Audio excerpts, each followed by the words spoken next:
إن الحمد لله نحمده ونستعينه ونستغفره ونعوذ بالله من شرور أنفسنا ومن سيئات أعمالنا من يهده الله فلا مضل له ومن يضلل فلا هادي له أشهد أن لا إله إلا الله وحده لا شريك له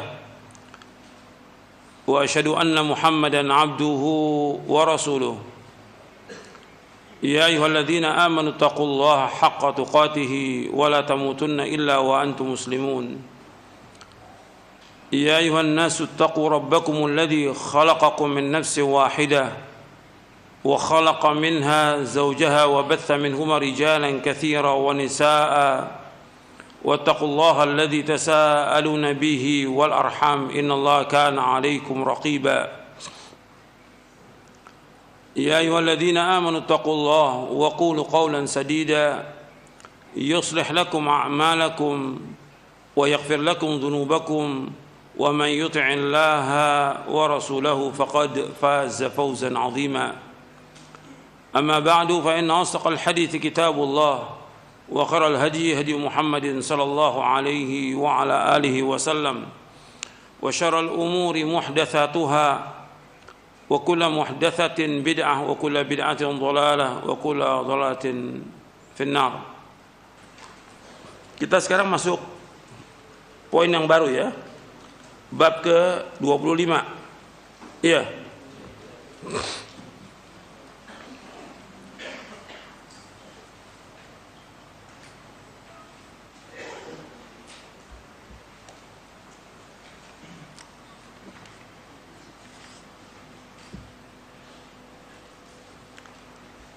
Bab yang ke-25 tentang Isra dan Mi'raj.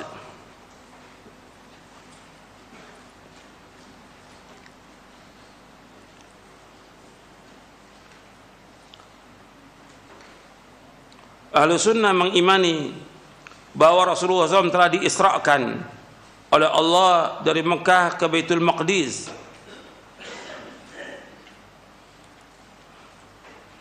Dimi'rajkan naik ke langit dengan ruh dan jasadnya dalam keadaan sadar. Maksudnya dalam keadaan sadar.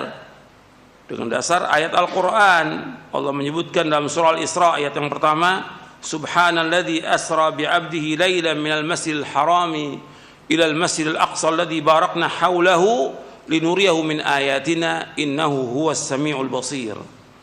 Maha suci Allah yang telah menjalankan hambanya di waktu malam dari Masjidil Haram ke Masjidil Aqsa yang Allah berkahi di sekitarnya, yang kami berkahi sekitarnya, agar kami menunjukkan dari tanda-tanda kekuasaan kami.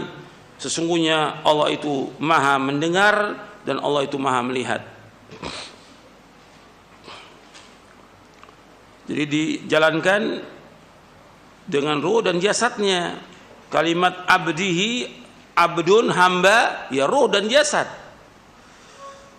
Dimi'rajkan naik ke langit dengan ruh dan jasadnya dalam keadaan sadar sampai ke langit yang ketujuh, ke Sidratul Muntaha. Kemudian beliau SAW memasuki surga, melihat neraka, melihat para malaikat, mendengar pembicaraan Allah, bertemu dengan para nabi, dan beliau mendapatkan perintah salat yang 5 waktu sehari semalam, dan beliau kembali ke Mekah pada malam itu juga. Dari kisah Isra dan Mi'raj ini menunjukkan bahwa Allah itu adanya di mana? Adanya di atas, di langit, di atas. Ini kan dari ahlul bid'ah, tokoh-tokoh ahlul bid'ah. Mereka bingung Allah itu di mana. Sampai mereka takwil tentang Ar-Rahman al-Arsy istawa. Sekarang ini Isra Mi'raj jelas ini, hadis yang sahih riwayat Bukhari, Muslim dan yang lainnya, bahkan dikatakan oleh Ibnu Qayyim mutawatir. Sekarang Isra Mi'raj sudah jelas, diakui enggak oleh mereka itu Isra Mi'raj, Nabi Isra dan Mi'raj. Kalau mereka mengimani Nabi Mi'raj, berarti Allah di mana? Ya di langit. Allah di atas arsy. Dari ini aja udah batal tuh pendapat mereka yang mengatakan Allah tidak di atas, tidak di bawah, Allah nggak butuh tempat. Sekarang Nabi Mi'raj ini untuk apa? Untuk menerima perintah. yang sholat yang 5 waktu dan juga yang lainnya. Makanya orang kalau sudah menolak dalil akan bingung dia dan akan sesat. Orang kalau sudah menolak dalil dari Quran Sunnah pasti akan bingung dan pasti akan sesat. Antum ingat itu. Pasti akan bingung dan pasti akan sesat. Dari Anas bin Malik radhiyallahu an, bahwasanya Rasulullah telah bersabda, ini saya nggak bacakan bahasa Arabnya, panjang ini, jadi saya langsung terjemahkan saja. Jibril telah datang kepadaku bersama buraq, yaitu hewan putih yang tinggi, lebih tinggi dari keledai dan lebih pendek dari bighal. Hewan ini dapat meletakkan kakinya melangkah sejauh pandangannya. Beliau SAW bersabda, maka aku menaikinya hingga sampailah aku di Baitul Maqdis. Lalu aku turun dan mengikatnya dengan tali cincin pintu yang biasa dipakai oleh para nabi. Beliau SAW menuturkan, kemudian aku masuk ke Masjid Aqsa dan aku salat 2 rakaat di sana. Lalu aku keluar, kemudian Jibril membawakan kepadaku satu wadah khamr dan satu gelas susu. Maka aku memilih susu. Lalu Jibril berkata kepadaku, engkau telah memilih fitrah, kau telah memilih kesucian. Lanjut beliau SAW, kemudian buraq tersebut naik bersamaku ke langit. Maka Jibril meminta agar dibukakan pintu langit. Lalu ia ditanya, siapa engkau? Jibril menjawab, Jibril. Jibril tanya lagi, siapakah yang bersamamu? Jibril menjawab, Muhammad. Jibril tanya lagi, apakah dia telah diutus? Ia menjawab, dia telah diutus. Kami pun dibukakan pintu, lalu aku bertemu dengan Nabi Adam alaihi salatu wassalam. Beliau menyambutku dan mendoakan kebaikan untukku. Kemudian buraq tersebut naik bersama kami ke langit kedua. Maka Jibril mohon dibukakan pintu. Lalu ia ditanya, siapakah engkau? Ia menjawab, Jibril. Ia ditanya lagi, siapa yang bersamamu? Jibril lantas menjawab, Muhammad. Ia kemudian tanya lagi, apakah dia telah diutus kepadanya? Jibril menjawab, dia telah diutus. Nabi melanjutkan, maka kami pun dibukakan pintu. Lalu aku bertemu dengan 2 orang sepupuku, yaitu Isa bin Maryam dan Yahya bin Zakaria. Maka keduanya menyambutku dan mendoakan kebaikan untukku. Nabi SAW melanjutkan, kemudian buraq tersebut naik bersama kami ke langit yang ketiga. Maka Jibril alaihissalam minta dibukakan pintu. Lalu ditanya lagi, siapa engkau? Dia menjawab, Jibril. Lalu ditanya lagi, siapa yang bersamamu? Menjawab, Muhammad. Tanya lagi, apakah dia telah diutus kepadanya? Dia pun menjawab, dia diutus kepadanya. Artinya telah diutus untuk bertemu dengan Allah SWT. Kata Nabi SAW, maka kami dibukakan pintu. Lalu aku bertemu Nabi Yusuf. Ini di langit yang ketiga, bertemu dengan Nabi Yusuf alaihissalatu wassalam, yang telah dianugerahkan setengah dari ketampanan manusia sejagat. Kata Nabi, maka Yusuf menyambutku dan mendoakan kebaikan untukku. Nabi SAW melanjutkan, kemudian buraq tersebut naik bersama kami ke langit yang ke-6, langit yang ke-4. Kemudian buraq tersebut naik bersama kami ke langit yang ke-4. Maka Jibril alaihissalam minta dibukakan pintu. Lalu ia ditanya, siapakah engkau? Dia menjawab, Jibril. Ditanya lagi, siapa yang bersamamu? Dia menjawab, Muhammad. Kemudian ditanya lagi, apakah dia telah diutus kepadanya? Maka Jibril menjawab, dia telah diutus kepadanya. Kata Nabi, maka kami dibukakan pintu lalu bertemu dengan Nabi Idris alaihi salatu wassalam. Ini di langit yang ke-4 bertemu dengan Nabi Idris alaihi salatu wassalam. Ia menyambutku dan mendoakan kebaikan untukku.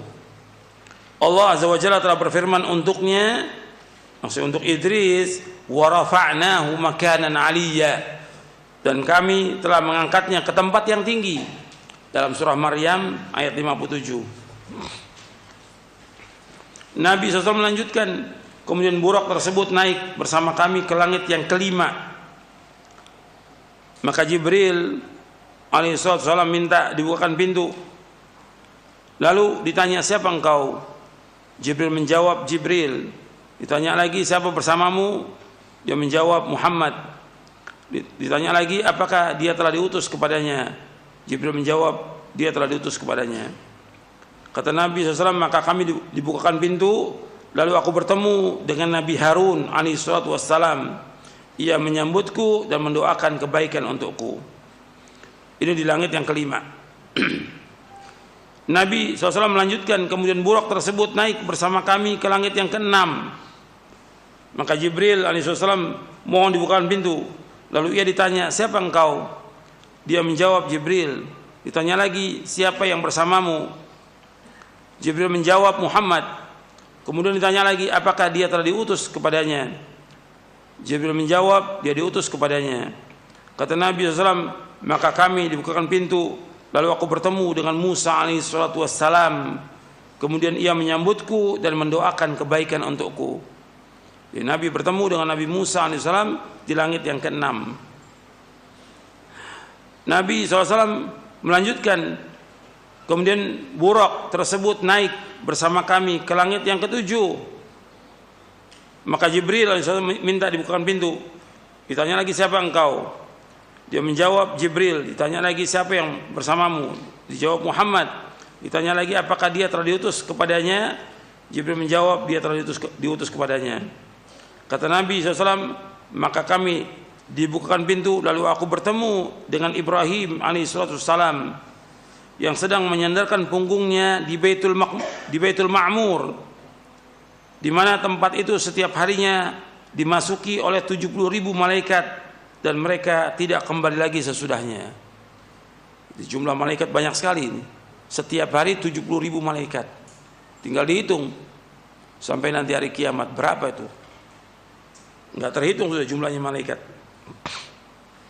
Ini langit yang ketujuh, bertemu dengan Nabi Ibrahim alaihissalam. Nabi SAW melanjutkan, kemudian buraq tersebut pergi bersamaku ke Sidratul Muntaha yang lebar daunnya seperti telinga gajah dan besar buahnya seperti tempayan yang besar. Kata Nabi SAW, tatkala perintah Allah memenuhi Sidratul Muntaha, maka Sidratul Muntaha berubah dan tidak ada seorang pun dari makhluk Allah yang bisa menjelaskan sifat-sifat Sidratul Muntaha karena keindahannya. Maka Allah Azza wa Jalla memberi wahyu dan mewajibkan kepadaku salat 50 kali dalam sehari semalam. Nabi SAW melanjutkan, kemudian aku turun dan bertemu dengan Nabi Musa alaihi salatu wassalam. Lalu Nabi Musa bertanya, apa yang diwajibkan Rabbmu terhadap umatmu? Aku menjawab, salat 50 kali. Maka Musa berkata, kembalilah kepada Rabbmu dan mintalah keringanan, karena sungguhnya umatmu tidak akan mampu melakukan hal itu. Sesungguhnya aku telah menguji Bani Israel dan aku telah mengetahui bagaimana kenyataan mereka. Kata Nabi SAW, aku pun kembali kepada Rabbku. Lalu aku memohon, ya Rabb, berilah keringanan kepada umatku. Maka Allah mengurangi menjadi 5 salat. Dalam beberapa riwayat disebutkan, awalnya 50. Kemudian Nabi balik lagi jadi 40. Balik lagi jadi 30. Balik lagi jadi 20, balik lagi jadi 10, kemudian jadi 5. Jadi berapa kali balik? Jadi ada beberapa riwayat yang menyebutkan, ada yang menyebutkan sampai 5 kali balik, ada yang menyebutkan 3 kali balik, ada yang menyebutkan 2 kali balik. Jadi awalnya 50, kemudian dikurangi, kemudian setelah itu Allah mengurangi menjadi 5 salat. Ini yang terakhir ini. Lalu aku kembali kepada Musa alaihissalam. Kemudian aku berkata kepadanya, Allah telah mengurangi dariku menjadi 5 salat. Musa mengatakan alaihissalam, sesungguhnya umatmu tidak akan mampu melakukan hal itu. Maka kembalilah kepada Rabbmu dan mintalah keringanan. Rasulullah SAW berkata, aku terus bolak-balik antara Rabbku dengan Musa alaihissalam, sehingga Rabbku mengatakan, ya Muhammad, innahunna 5 salawatin kulla yaumin wa lailatin likulli salatin 10.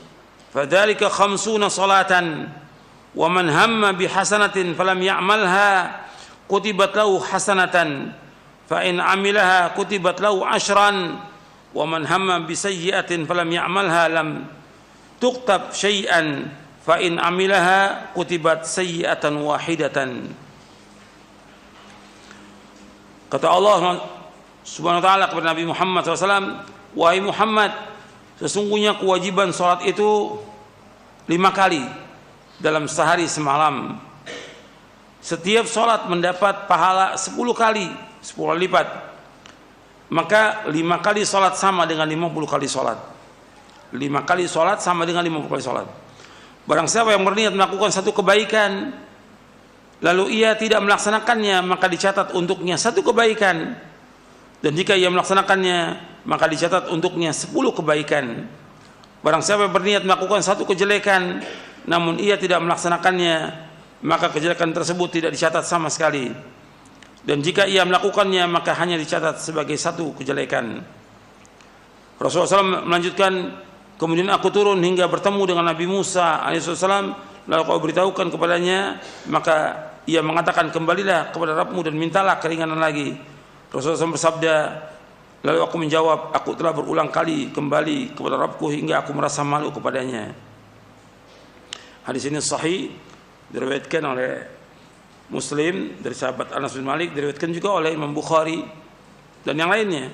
Maka dikatakan oleh Imam Ibnu Qayyim, hadis-hadis tentang Mi'raj Nabi ke langit adalah mutawatir. Arti hadisnya diriwayatkan dari banyak sahabat ke banyak tabi'in. Anda perhatikan di sini, ikhwan fillah, azakumullah.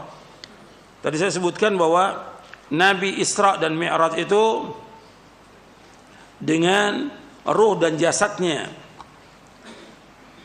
Kemudian yang kedua, bahwa ini berbicara tentang kekuasaan Allah. Perhatikan ya, bicara Isra dan Mi'raj bicara tentang kekuasaan Allah SWT. Jadi kalau bicara soal kekuasaan Allah, ya hanya Allah yang mampu seperti ini.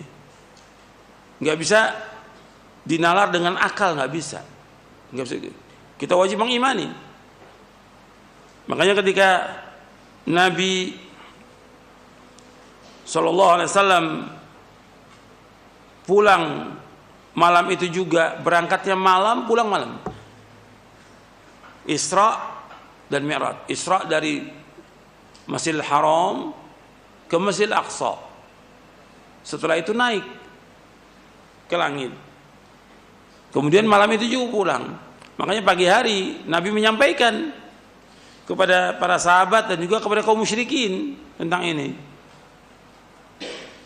Waktu Nabi menyampaikan, kaum musyrikin mentertawakan Nabi karena menurut mereka nggak masuk akal. Ketika Nabi menjelaskan bahwa Nabi Isra dan Mi'raj malam itu 1 malam, sebagian geleng-geleng kepala, sebagian tepuk tangan, sebagian pegang kepalanya begini. Ini disebutkan dalam hadis.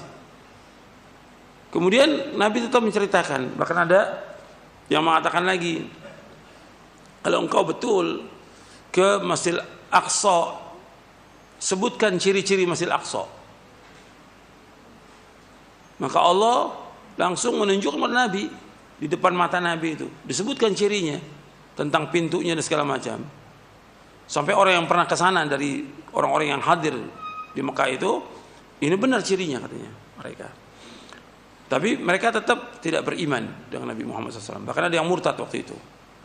Kemudian sebagian lagi datang kepada Abu Bakar. Abu Bakar waktu itu nggak hadir waktu Nabi menjelaskan ini.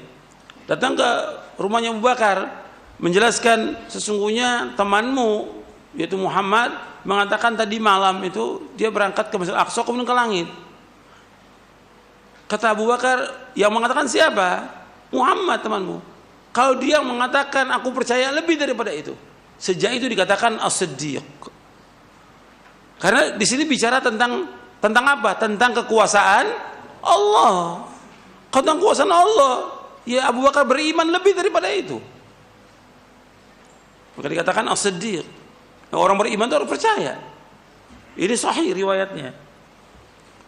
Itu baru disampaikan sama orang kafir.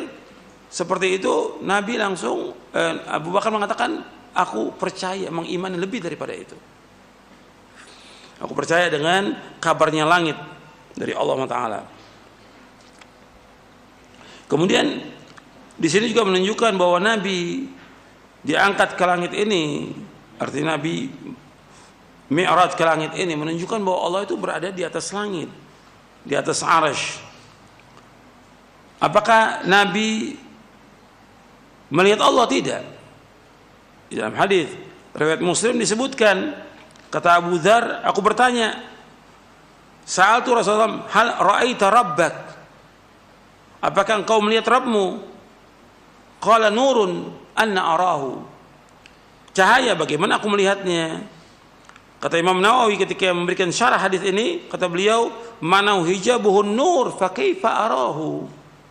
Hijabnya Allah itu cahaya, bagaimana aku melihat Allah? Jadi Nabi tidak melihat Allah.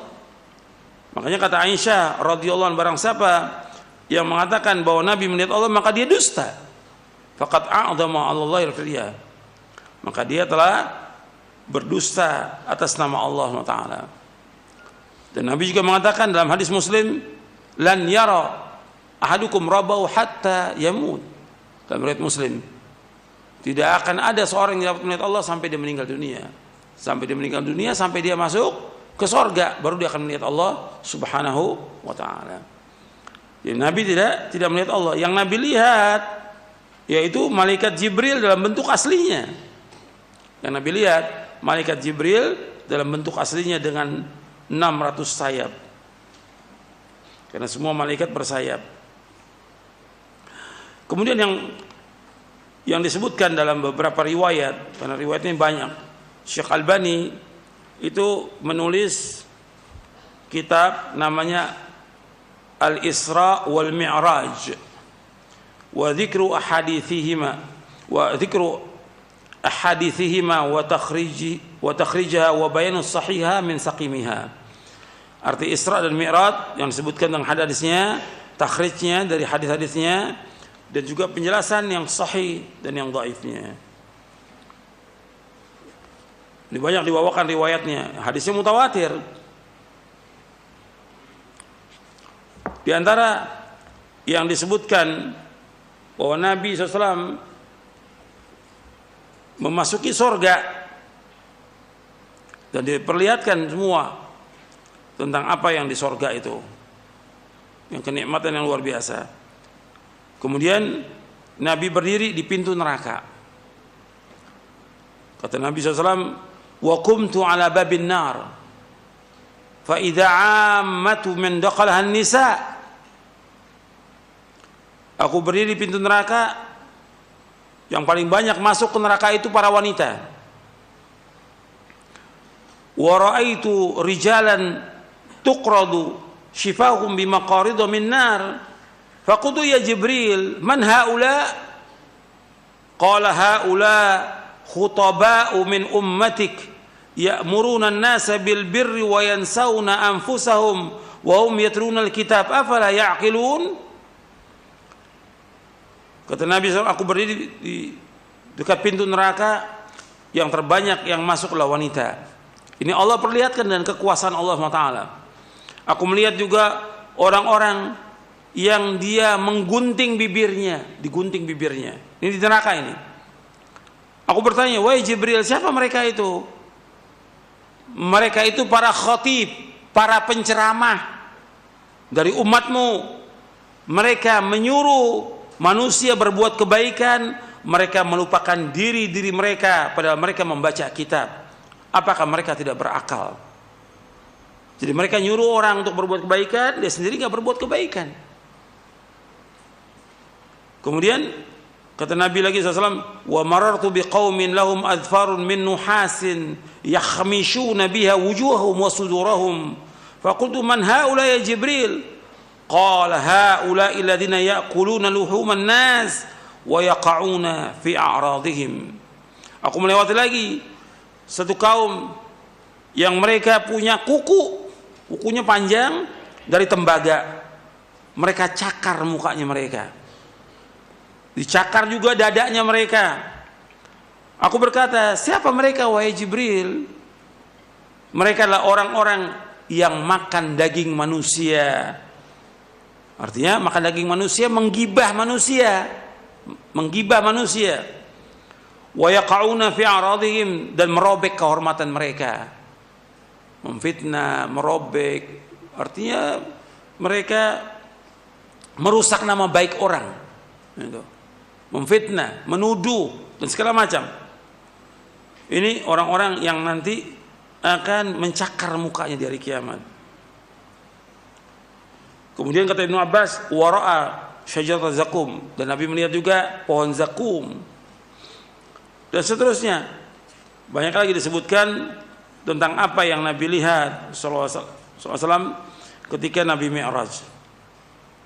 Kemudian diantara yang Nabi terima ketika Mi'raj yaitu masalah sholat yang 5 waktu ini. Tapi Nabi juga menerima yang lain, seperti Nabi menerima 2 ayat yang terakhir dari surah Al-Baqarah disebutkan.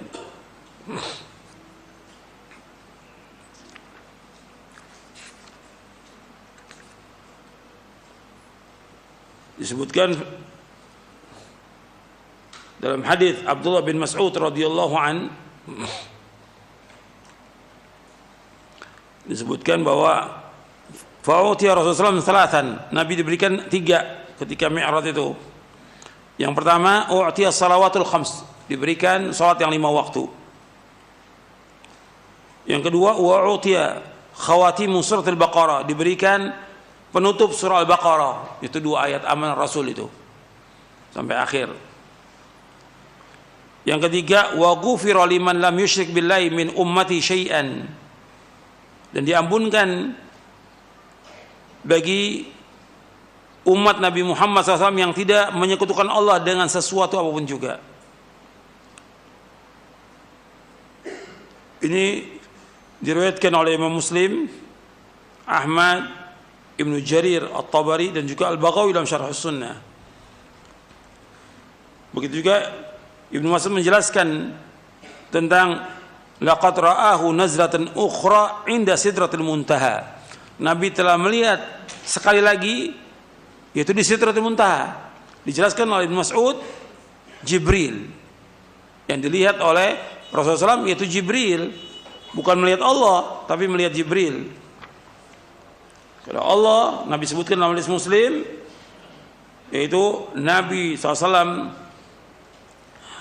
bagaimana melihatnya, sedangkan hijabnya adalah cahaya. Kemudian diartikan juga oleh Abdul bin Mas'ud lagi dalam riwayat Muslim, Tabrani yang lainnya, yaitu kalimat laqad ra'a min ayati rabbil kubra ra'a Jibril fi surati lahu 600 janah. Kemudian beliau melihat tanda-tanda kekuasaan Allah yang lain yang besar, yaitu Nabi melihat Jibril dalam bentuknya yang asli dengan 600 sayap. Satu sayapnya disebutkan dalam riwayat Imam Ahmad, annal janah ma bainal masyriqi wal maghrib. Satu sayapnya itu sejauh timur dan barat. Jadi maka disebutkan bahwa malaikat Jibril itu menutup ufuk gitu. Jadi ini penjelasan yang berkaitan dengan Isra dan Mi'raj. Kemudian juga Nabi menyebutkan tentang tanaman surga itu dengan kalimat la haula wala quwwata illa billah, maka disuruh kita memperbanyak kalimat la haula wala quwwata billah, mengucapkan zikir la haula wala quwwata illa billah. Tidak ada daya dan upaya kecuali pertolongan Allah. Ini diriwayatkan oleh Imam Ahmad, Ibnu Jarir At-Tabari, dan Tabrani dalam Mu'jamul Kabir dan yang lainnya. Ini diantara yang berkaitan dengan Isra dan Mi'raj. Ini kewajiban kita mengimani dalam masalah seperti ini. Keimani, jangan banyak bertanya. Jadi kita mengimani tentang masalah seperti ini.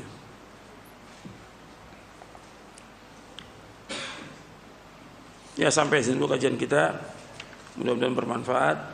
Yang perlu saya ingatkan di sini, yang pertama berkaitan dengan bahwa Nabi SAW bertemu dengan Allah, artinya bertemu dalam artian Allah memberikan wahyu kepada Nabi, tapi Nabi tidak melihat Allah, dan menunjukkan bahwa Allah di atas. Kemudian diperintahkan sholat 5 waktu, dan ini menunjukkan tentang pentingnya sholat yang 5 waktu yang kita wajib untuk melaksanakannya. Kita perintahkan juga keluarga kita untuk sholat. Untuk sholat diperintahkan, yaitu ketika Nabi Mi'raj menunjukkan pentingnya masalah sholat. Maka Nabi ingatkan kepada kita semuanya agar kita menyuruh anak kita sholat. Kalau sudah sampai umur 7 tahun suruh sholat, 10 tahun suruh pukul. Kata Nabi, muru auladakum bis salati wa hum abna'u 7 sinin wadribuhum 'alaiha wa hum abna'u 10 wa farriqu bainahum fil madaji'. Perintahkan anak kamu sholat ketika umur 7 tahun. Kalau 10 tahun belum mau sholat, pukul dia. Dan kita disuruh oleh Allah untuk menyuruh keluarga kita sholat. Bukan disuruh yang lain, bukan disuruh puasa. Sholat. Allah menyebutkan dalam surah Thaha di ayat 132, wa'mur ahlaka bis salati wastabir 'alaiha la nas'aluka rizqan nahnu narzuquk wal aqibatu littaqwa. Perintahkan keluarga kamu sholat. Sholat. Perhatikan. Artinya sholat yang wajib ini. Yang wajib yang suruh perintahkan sholat. Dan sabarlah, kami nggak minta rezeki dari kamu, dan kami akan berikan rezeki kepada kalian dan akibat yang baik bagi orang yang bertakwa. Suruh sholat terus setiap hari itu. Perintahkan sholat. Yang 5 waktu. Bangunkan subuhnya, bangunkan zuhur, perintahkan asar, maghrib, isya, setiap hari itu. Karena ini tiang agama. Sebab kalau kita nggak suruh sholat, nggak perintahkan sholat, nanti akan lahir generasi yang nggak sholat. Kalau sudah nggak sholat, ya semuanya jelek udah. Ini tiang agama. Pertama dihisab pada hari kiamat, yang pertama kali apa? Sholat. Awalu ma yuhasabu bil abdu yaumul qiyamah as-shalah. Idza saluhat sairu aman, wa idza fasadat sairu aman. Yang pertama dihisab pada hari kiamat sholat. Kalau sholatnya baik, seluruh amalnya baik. Kalau sholatnya jelek, seluruh amalnya jelek. Yang pertama kali sholat. Itu perhatikan tuh. Sebab kalau kita nggak perhatikan tentang masalah sholat, nanti akan lahir generasi yang nggak sholat. Kalau udah nggak sholat, pasti sesat kalau nggak sholat. Dan ujung-ujungnya masuk neraka. Allah sebutkan dalam surah Maryam ayat 59, fakhalafa min ba'dim khalfun adaa'us shalah wattaba'us syahawat fasawfa yalqauna ghayya. Kemudian diganti generasi dengan generasi berikutnya yang mereka menyanyikan sholat, sia-siakan sholat. Wattaba'u syahwat, kalau sudah orang menyanyikan sholat, mengikuti hawa nafsu, maka mereka akan menemui kesesatan. Sebagian ahli tafsir menafsirkan ghaya itu tempat neraka jahanam. Ghaya itu. Ya, itu aja yang perlu saya sampaikan. Ini perhatikan, ini dari kisah Isra Mi'raj banyak faedah yang dapat kita ambil, puluhan faedah. Tapi yang penting ini masalah sholat. Seperti tadi juga yang harus diambil faedah, yang tadi itu Nabi melihat yang paling banyak masuk neraka wanita. Maka dia banyak bertaubat kepada Allah dan terus dia berbuat baik kepada orang tuanya, berbuat baik kepada suaminya. Karena jalan dia menuju surga dengan taat kepada suaminya. Juga Nabi menyebutkan tentang khotib-khotib, para penceramah yang dia pintar ngomong tapi nggak ngamalin. Ini banyak tuh. Khutbah al-qawwalun, pintar ngomong tapi dia nggak mengamalkan Islam ini. Waliyadzubillah. Dan juga orang-orang yang sering membicarakan aib orang lain, kehormatan orang lain, menuduh, itu nanti mereka akan masuk ke dalam neraka dengan berbagai macam keadaan yang jelek yang Nabi sebutkan tentang mereka itu. Waliyadzubillah, nasallallahu alaihi. Ya, sampai sini dulu, mudah-mudahan bermanfaat. Wassalamualaikum Muhammadin sallallahu alaihi wa ala alihi wasallam. Terima kasih kami ucapkan untuk Al-Ustaz. Jazakumullahu khairan. Nasihat dan materi kajian penuh manfaat di kesempatan pagi hari ini. Ikhwatal Islam, pendengar dan pemirsa, selanjutnya kita masuk ke sesi tanya jawab. Pertanyaan yang pertama kami ajukan dari pesan singkat terlebih dahulu. Nah, ada Bapak Aiman di Tasik yang bertanya, Assalamualaikum warahmatullahi wabarakatuh. Ustadz, bagaimanakah menjelaskan syubhat yang menyebutkan bahwa Mi'raj itu tidak menunjukkan Allah Subhanahu wa taala ada di atas, karena Nabi Musa pun bercakap dengan Allah tidak di langit. Mohon jawaban dan nasihatnya. Jazakallahu khairan, barakallahu fiik. Kita ini jangan membawakan syubhat. Tidak boleh membawakan syubhat. Kalau sudah ada dalil, kita wajibnya sami'na wa ata'na. Jangan antum dengarkan. Syubhat itu berbahaya, merusak hati, merusak akal, merusak keimanan kita. Ini kita baca hadis, tadi kita baca hadis. Saya sebutkan riwayatnya, riwayat Muslim, tapi Bukhari juga meriwayatkan, cuma nggak sempurna seperti, artinya tidak seluruhnya. Yang paling panjang meriwayatkan Muslim. Ahmad juga meriwayatkan panjang. Yang lain meriwayatkan. Hadisnya mutawatir. Kita wajib imani dan hadisnya sahih. Kalau sudah seperti ini, antum wajib imani. Jangan layani lagi ada orang syubhat ngomong begini, nggak usah layani. Ini orang yang menolak tentang Isra Mi'raj, yaitu orang-orang munafikin dan orang-orang filsafat dan yang lainnya. Itu jangan didengarkan, gak ada manfaatnya. Jangan antum bawakan syubhat dan jangan syubhat selama-lamanya. Dulu para ulama, kalau ada ahlul bid'ah, tokoh ahlul bid'ah mau bacakan ayat, itu tutup telinganya. Bukan didengarkan. Kalau sekarang dengarkan, dilihat itu di media sosial. Wah, ini bagus bantahannya ini. Ini bagus ceramahnya. Padahal sesat dan menyesatkan. Jangan dengarkan, jangan baca, jangan segala macam. Tinggalkan. Antum baca Quran, baca hadis, itu yang bermanfaat buat antum. Ini saya ingatkan untuk semuanya. Ya, jangan dengarkan syubhat. Jangan sok tahu, ingin tahu tentang akidahnya mereka, enggak usah. Nanti antum ikut nanti dengan mereka. Kan saya sudah berapa pekan yang lalu saya jelaskan itu. Ada orang yang hafal Quran, hafal bertemu dengan sahabat, matinya dalam keadaan su'ul khatimah. Saya bawakan di dalam muqaddimah kajian atau ya di muqaddimah kajian berapa pekan yang lalu.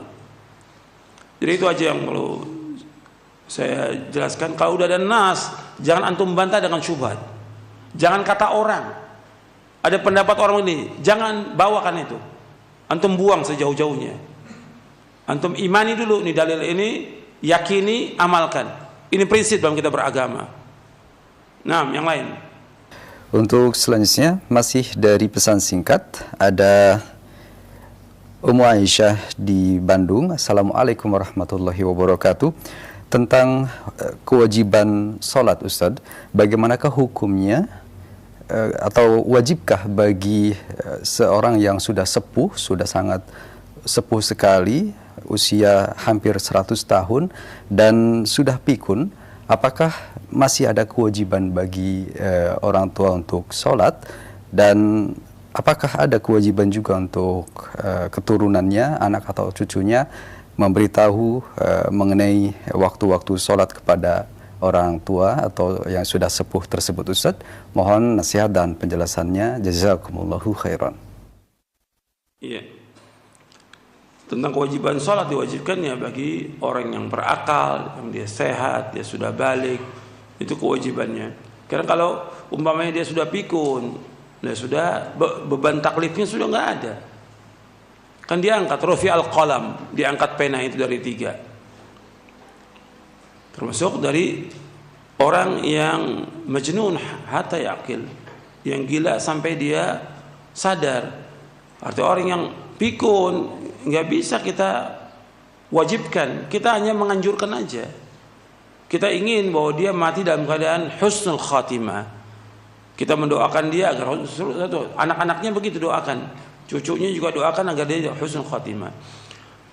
Kalau dia sudah kita ingatkan tetap nggak bisa, ya memang sudah pikun. Bagaimana? Nggak tahu lagi tentang kewajiban dan segala macam, sudah nggak ingat lagi dia. Itu dari rufi al-qalam. Kita hanya ingatkan semampu kita aja. Kalau dia laksanakan, alhamdulillah, nggak laksanakan, nggak masalah. Dan juga ketika dia laksanakan juga nggak tahu apa yang dibaca oleh dia. Karena rufi al-qalam itu diangkat pena bagi orang seperti itu. Makanya Nabi SAW berlindung kepada Allah dari umur pikun kan, su'ul kibar, umur pikun. Nabi berlindung kepada Allah Taala. Dan itu setiap sholat juga kita berlindung kepada Allah dalam demikian. Wallahu a'lam. Silakan yang lain. Baik, terima kasih jazakallahu khairan jawaban dan nasihat yang disampaikan. Untuk selanjutnya kami angkat dari pertanyaan Pak Abdullah di Cilengsi yang bertanya. Nah, Assalamualaikum warahmatullahi wabarakatuh. Ya Ustaz, saat Rasulullah SAW Isra Mi'raj, disebutkan bahwa Allah Subhanahu wa taala menampakkan neraka dan penghuni yang sedang disiksa. Yang jadi pertanyaan, apakah pada saat ini sudah ada penghuninya ya Ustadz? Dan apakah hikmah yang terbesar dari hal tersebut? Mohon penjelasannya, jazakumullahu khairan. Ya, tentang masalah yang seperti itu kita wajib mengimani sesuai dengan nas. Artinya pada saat itu ditampakkan oleh Allah, dan Allah Maha berkuasa untuk melakukan apa saja yang Allah kehendaki. Tapi apakah manusia ini sudah masuk surga, masuk neraka? Belum, karena belum ada hisab kan. Manusia akan dikumpulkan di padang mahsyar, baru setelah itu diizinkan orang untuk masuk ke dalam surga setelah hisab. Ada yang tanpa hisab, tanpa azab, langsung masuk surga. Yang pertama kali masuk surga siapa? Nabi Muhammad SAW. Maka ketika Nabi akan masuk surga, Nabi ketuk pintunya. Siapa? Muhammad. Kata malaikat yang menjaga, aku diperintah yang pertama kali untuk engkau. Jadi yang pertama kali dibuka pintu surga untuk Nabi Muhammad SAW. Kemudian adapun neraka, ya orang akan masuk neraka setelah adanya dikumpulkan di padang mahsyar. Jadi kalau dilihat sekarang nggak ada penghuni surga pun neraka. Ketika Mi'raj, ya Allah tampakkan semuanya dengan kekuasaan Allah Taala. Kita wajib mengimani itu, karena Allah Maha berkuasa lebih daripada itu. Wallahu a'lam. Silakan yang lain. Terima kasih Al-Ustaz, jazakumullahu khairan jawaban dan nasihatnya. Masih dari pesan singkat dari seorang hamba Allah di Jakarta. Assalamualaikum warahmatullahi. Terima kasih Ustadz, saya ucapkan terkait dengan nasihat tentang kewajiban sholat. Yang jadi pertanyaan saya Ustadz, saya dulu adalah orang yang banyak melalaikan sholat, dan banyak diantara sholat saya yang tidak dikerjakan di saat-saat waktu yang lalu. Yang jadi pertanyaan Ustadz, apakah sholat-sholat yang tertinggal yang saya lalai darinya, ada kewajiban bagi saya untuk mengqadha'nya saat ini, agar saya bisa terhindar dari dosa melalaikan sholat? Mohon penjelasan dan bagaimanakah cara bertobatnya? Jazakumullahu khairan Ustaz. Iya. Bagi orang-orang yang meninggalkan sholat, dia wajib untuk taubat kepada Allah dengan taubatan nasuha. Yang Allah firmankan dalam surah At-Tahrim di ayat ke-8, ya ayyuhalladzina amanu tubu ilallahi taubatan nasuha. Wahai orang beriman, taubatlah kepada Allah dengan taubat yang nasuh, taubat yang benar, taubat yang jujur. Ini sudah terjadi. Artinya antum dulu karena tidak tahu atau tahu tapi malas atau yang lainnya, ya sudah berlalu itu. Sekarang kewajiban kita untuk taubat, nggak perlu lagi ceritakan pada orang. Kalau antum bertanya tadi nggak apa-apa, tapi kamu ceritakan pada orang dulu saya begini, nggak boleh. Tutup. Kalau untuk bertanya kepada ustadz untuk menjelaskan kewajibannya apa, boleh. Tapi kamu menceritakan pada orang lain, saya dulu pernah begini, saya pernah berdosa, nggak boleh. Karena harus tutup, semua dosa kita harus kita tutup. Kata Nabi SAW, kullu ummati mu'afan ilal mujahirin. Setiap umatku akan diampuni dosanya kecuali mujahir. Mujahir atau orang menampakkan dosanya. Tadi malam dia berbuat dosa, Allah sudah tutup, paginya diceritakan pada orang lain. Itu nggak boleh. Tapi karena bentuknya pertanyaan, supaya jelas, boleh. Tapi bukan untuk diceritakan pada orang lain.